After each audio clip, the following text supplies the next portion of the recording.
참 오랜만에 왔습니다. 오랜만에 왔는데 꾸준히 뭐 숫자에 관계없이 열심히 여러분 중보기도 하신다는 얘기는 듣고 있습니다. 또 우리 본부장님, 지사장님 여러 번 저한테 와서 좀 말씀 같이 좀 나눠달라고 많이 얘기하셨는데 이 핑계 저 핑계 대면서 그때마다 제가 거의 거절을 많이 했는데 이번에 어떻게 하다 보니까 더 거절을 못 해가지고 사실 왔습니다. 그래도 우리 지사장님 제가 이렇게 경험해 보니까 아주 특별한 열정이 있는 분 같아요. 아주 열정이 많아요. 어지간하면 포기도 하고 이럴 텐데 뭐든지 포기를 모르고 뭐든지 열심히 그냥 잘 밀어붙이시는 것 같아요. 보니까 아주 일도 잘하시고요. 저는 우리 CTS 앞에 있었던 지사장님 김성진 지사장님이죠. 박성진.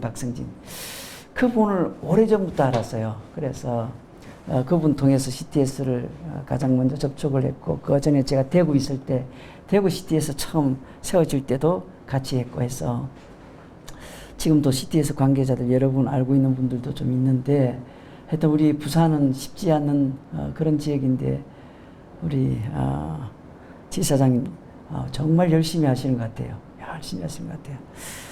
자, 오늘 제가 요청받기로는 20분에서 25분 안에 설교하면 된다고 다 미리 코치를 받았어요.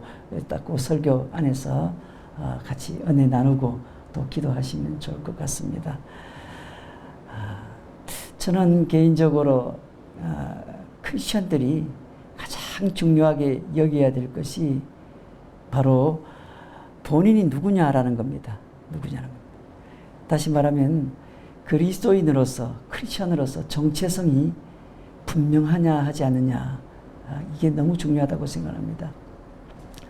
제가 30년 이상 우리 아이들 사역에 또 헌신했고 지금은 담임 목회도 하고 있습니다만은 부산에서 이렇게 청소년들 대상으로 사역을 오래전에 시작했습니다.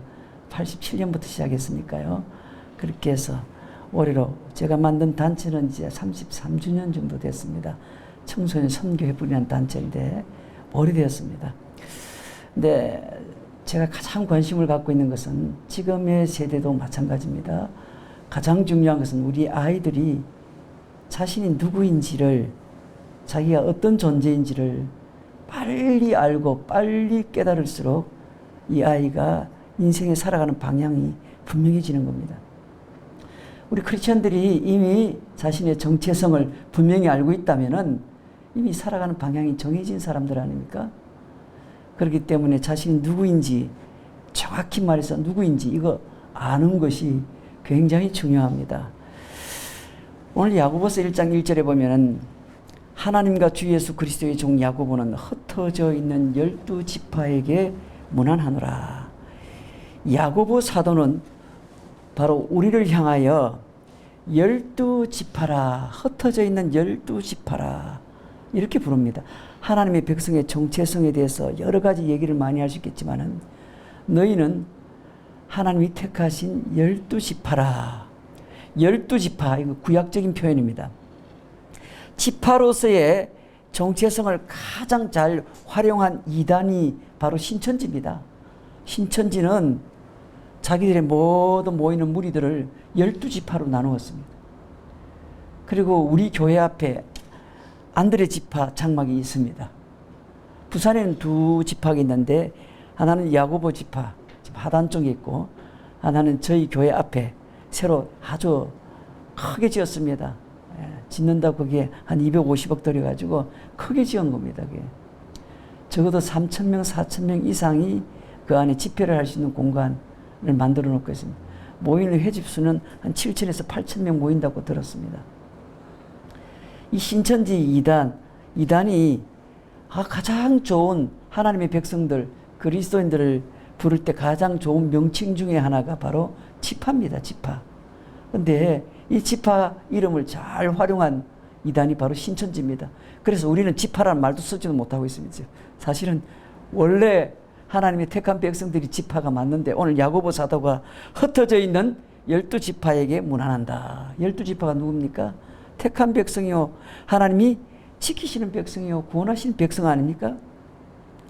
하나님께서 택하시고 부르시고 구원하신 이 백성이 어디에 흩어져 있든지 모두가 다 주의 백성입니다.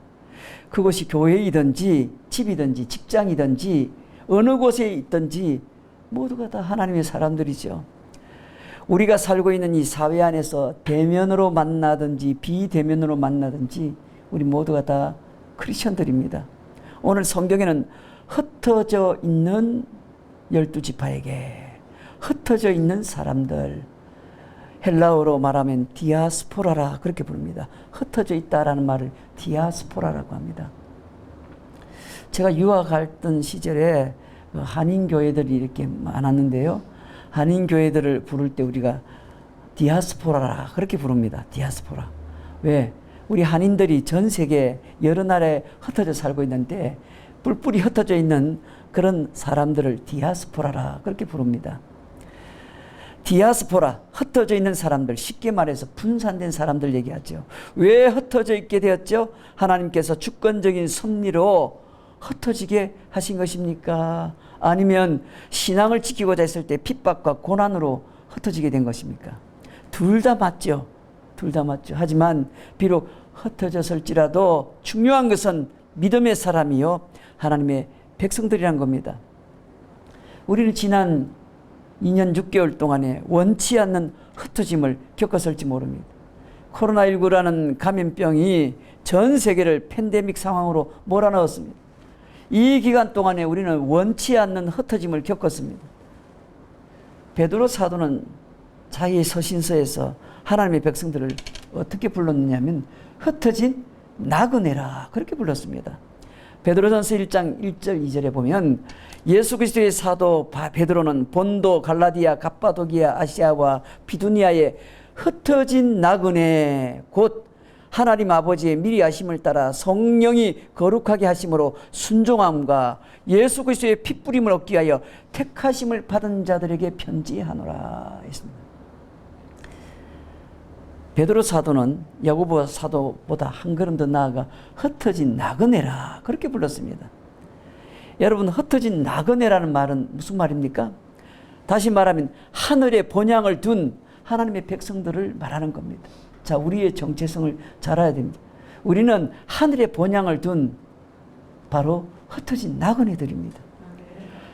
더 짧게 얘기하면 하늘 나그네입니다. 하늘 나그네.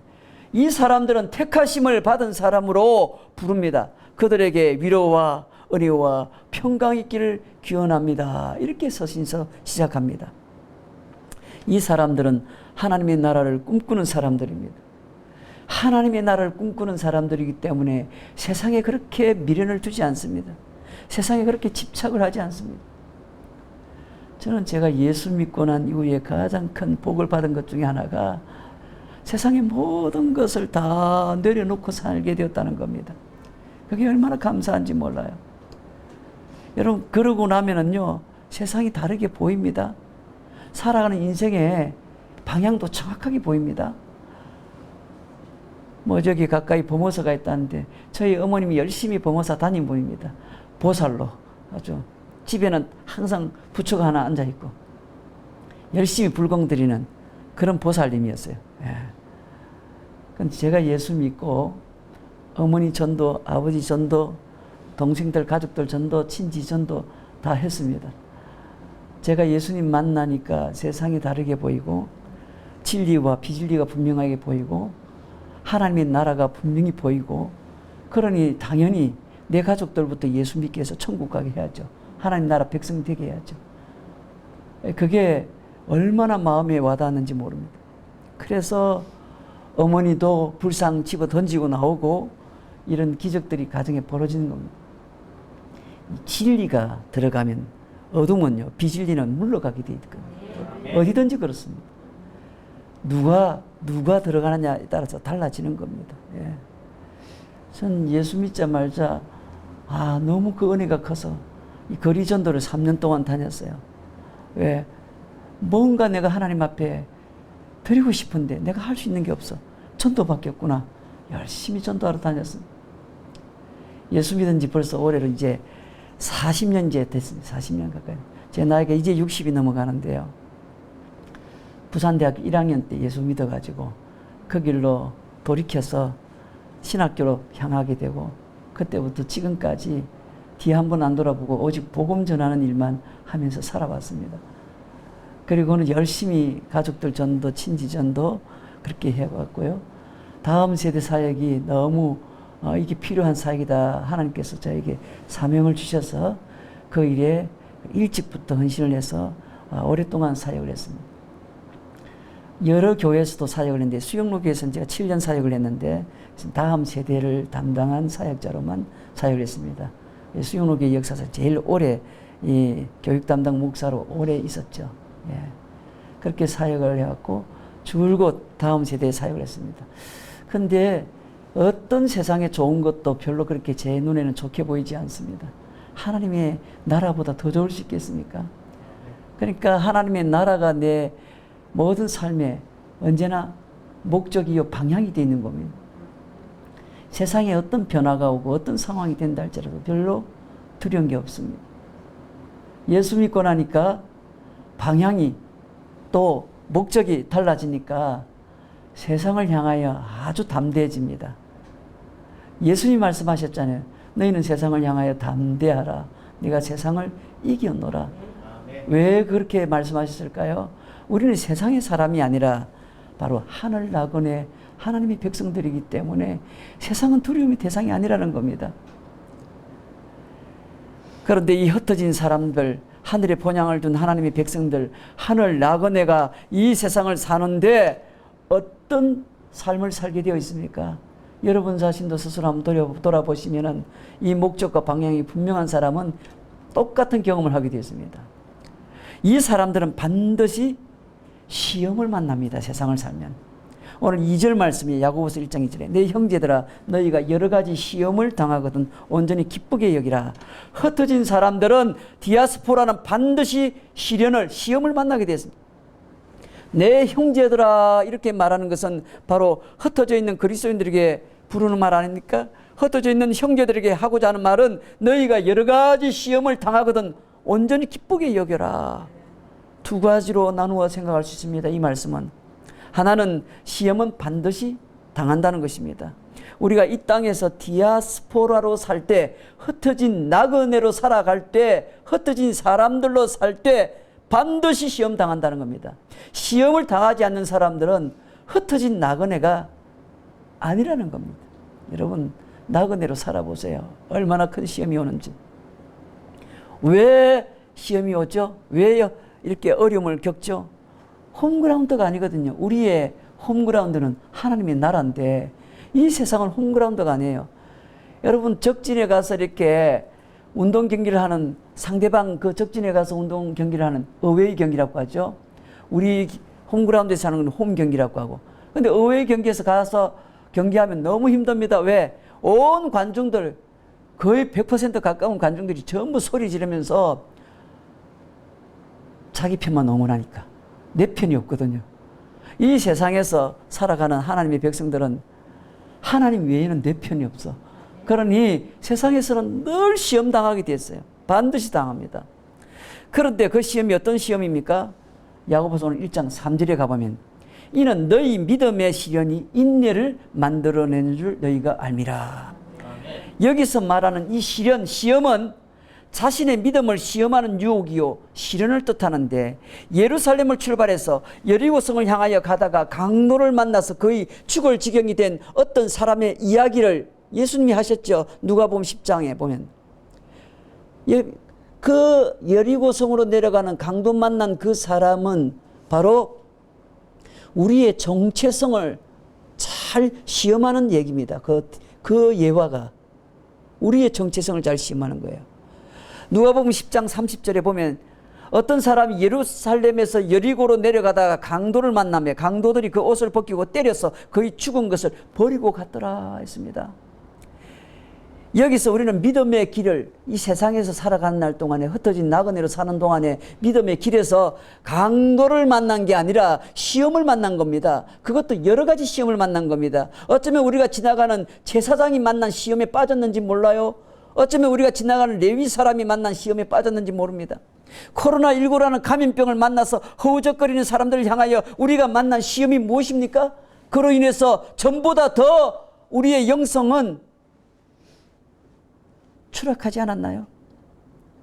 우리가 만난 시험이 뭐죠? 이 세상 사는 날 동안에 어떤 일을 당하더라도 그 모든 시험은요, 결국은 우리의 정체성을 시험하는 겁니다. 저 사람 진짜 크리스천 맞나? 맞지 않나? 누가? 하나님이 우리에게 허락하신 시험들 아닙니까? 코로나19 하나님 허락하지 않으면 왔겠습니까? 한국 교회 어떤 면에서는 시험하고자 하나님 보내신 그런 재난이라고도 볼 수 있잖아요. 그런데 오늘 성경은 어떻게 말합니까? 여러 가지 시험을 만났다면 어떤 태도를 취하라고 말합니까? 그런 시험을 기쁘게 여기라. 온전히 기쁘게 여기라. 그것도 온전히 기쁘게 간주하라. 이것은 시험을 바라보는 삶의 태도와 관점과 평가를 말하는 겁니다. 이런 태도는 세상을 살아가는 수많은 사람들에게 있지만은 아무나 이렇게 못합니다. 이런 시험을 당했는데 기쁘게 여길 수 있습니까? 근데 크리스천들은 기쁘게 여길 수 있습니다. 오직 믿음의 디아스포라, 하늘 나그네 디아스포라만이 할 수 있는 일이 바로 이런 어려운 일을 만났음에도 기뻐하는 겁니다. 또 하나는 이 시련은요, 우리에게 유익하게 한다고 했습니다. 오늘 3절 말씀에 보니 이는 너희 믿음의 시련이 인내를 만들어내는 줄 알미라. 필연적으로 시험을 만나게 되지만 오히려 이것 때문에 뭘 만들어낸다? 인내를 만드는 인내. 다시 말해서 이 시련은 믿음의 시련입니다. 이 시험은 예수 믿는 믿음 때문에 만나는 시련입니다. 그러므로 이 시련은 믿음으로 이겨내야 하는 시련입니다. 믿음으로. 코로나19는 믿음으로 이겨내야 하는 시험이라는 겁니다. 왜 그것을 못 보는지 모르겠어요. 여러분, 어떤 믿음입니까? 믿음으로 이겨내는데 어떤 믿음을 가져야 되는 겁니까? 하나님의 나라를 꿈꾸는 믿음입니다. 세상에 소망을 두는 사람이 아니라 하늘에 속한 사람으로서 갖게 되는 당당함과 자부심을 말하는 겁니다. 그리하면 이 시련은 인내를 만들어내는 겁니다. 여러분, 인내는 믿음의 맷집을 뜻하는 겁니다. 맷집은 견디는 힘 아닙니까? 견뎌야 이기고 사는 겁니다. 흔히 목회는 맷집이 좋아야 한다고 하는 말은 진리인 것 같습니다. 제가 목회해 보니까요, 잘 참아야 됩니다. 21년째 제가 담임 목회를 하는데 잘 참아야 되더라고요. 보니까 잘 견뎌야 됩니다. 그런데 참고 견디면 반드시 그 결과는 좋은 결과가 와요. 못 참고 섬기려고 한판 싸우면 이제 그때부터 어려워지는 겁니다. 어떤 경우든 저 같은 목사는요, 화를 못 냅니다. 어떤 상황이 되든지. 화날 만한 상황이 되면 일어서서 안녕히 계세요 하고 제가 잠깐 갔다 오겠습니다 하고 나가버립니다. 나가서 혼자 화를 다 삭히고 진정을 하고 그리 들어오든지 해야지, 그 자리에 있으면 싸움을 하잖아요. 아무리 속상하는 일이 있어도 목사는 화내면 안 됩니다. 화내면 그날로 사임해야 됩니다. 끝까지 참고 인내하면은 반드시 유익이 있다 했습니다. 여러분, 그 인내가 마지막에 아름다운 결론을 만들어내는 겁니다.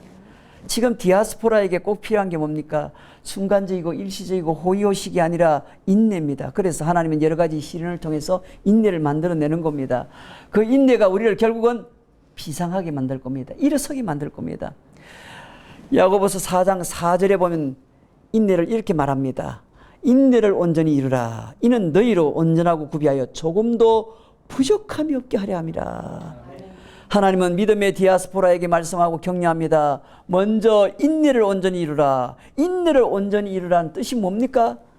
새로운 성경 번역, 새 번역 성경에서는 여러분은 인내력을 충분히 발휘하십시오, 이런 말입니다. 번역을 직역하면 완전히 인내를 가지십시오, 이 말입니다. 그 이유가 뭡니까? 충분한 인내, 완전한 인내가 주는 유익이 있기 때문에 그렇습니다. 유익.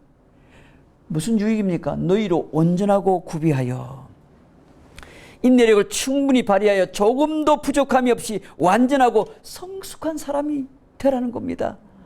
여러분, 온전히 구비하다, 이 말은 그래야만 하나님이 쓰시는 재물이 되는 겁니다. 하나님이 쓰시는 그런 헌신된 사람이 되는 겁니다. 또 한 가지는 조금도 부족함이 없는 성숙하고 거룩한 사람으로 세우기 위해서 바로 견디게 하시고 인내를 주시는 겁니다. 여러분, 우리는 흩어진 나그네요, 또 하늘 나그네 디아스포라입니다. 믿음으로 살아도, 예수님을 사랑하며 살아도 수많은 고생과 시련을 만나게 되어 있습니다. 하지만 그렇다고 그렇게 울면서 피가 나면서 낙심하면서 살아야 될 사람이 아닙니다. 우리의 삶과 믿음의 최종 목표는 하나님께서 사용하시고 쓰시는 헌신의 도구로 준비되는 겁니다. 하나님이 받으시고 기뻐하실 만한 그런 성숙하고 거룩한 사람으로 만들어지고 다듬어져야 되는 겁니다. 언제까지? 주님 앞에 설 때까지.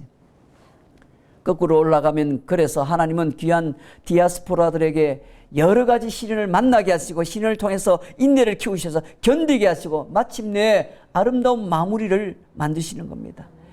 야고보서 5장으로 넘어가면 이렇게 결론을 냅니다. 그러므로 형제들아, 주께서 강림하시기까지 길이 참으라. 보라, 농부가 땅에서 나는 귀한 열매를 바라고 길이 참아 이른 비와 늦은 비를 기다리나니 너희도 길이 참고 마음을 굳건하게 하라. 주의 강림이 가까우시니라. 야고보 성경을 우리가 행함의 성경이라고 하는데, 그 행함의 핵심이 뭔가? 인내입니다. 참는 겁니다. 그것을 요청하는 겁니다.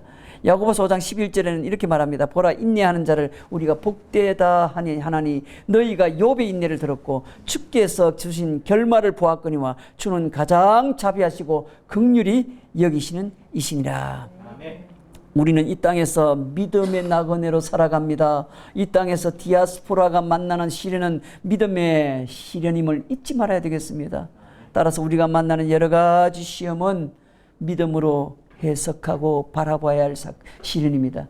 믿음으로 견디고 이겨내야 될 시련입니다. 믿음으로 하나님이 만드신 결말을 기대하는 시련이라는 겁니다. 지금 겪고 있는 시험에 대하여 그래도 잘 모른다면은 야고보 사도는 이렇게 권면합니다. 오늘 본문 마지막 절 야고보서 1장 5절입니다. 너희 중에 누구든지 지혜가 부족하거든 모든 사람에게 후히 주시고 꾸짖지 아니하시는 하나님께 구하라. 그리하면 주시리라. 그래도 모르겠으면 하나님께 구하라는 겁니다. 인내로 그렇게 살아가는 사람들이 바로 흩어진 사람들, 하나님의 백성들인데, 그래도 세상을 살면서 힘들고 어렵고 잘 모른다면은 후히 주시고 꾸짖지 아니하시는, 지혜를 주시는 그 하나님께 구하라, 기도하라는 말입니다. 하나님의 나라를 꿈꾸는 사람은 날아오를 수 있습니다. 왜냐하면 이 땅에서 만나는 어떤 시련도 이겨낼 수 있는 믿음을 갖고 있기 때문에 그렇습니다. 그러하기에 본질적으로 하나님의 사람의 그 비상을 막을 수는 없는 겁니다. 이미 결과를 알고 나아가는 사람들 아닙니까? 지금은 엔데믹 시대입니다. 그 어느 때보다 하나님의 나라를 지금은 더 꿈꾸고 비상해야 될 때입니다. 더 이상 멈출 시간이 없습니다. 이제는 날아오를 수 있는 그 자리로 나아가야 합니다. 그것이 예배의 자리라면, 기도의 자리라면, 선교와 전도의 자리라면 주저없이 나아가야 됩니다. 지금은 영적으로 비상의 그런 때 아닙니까?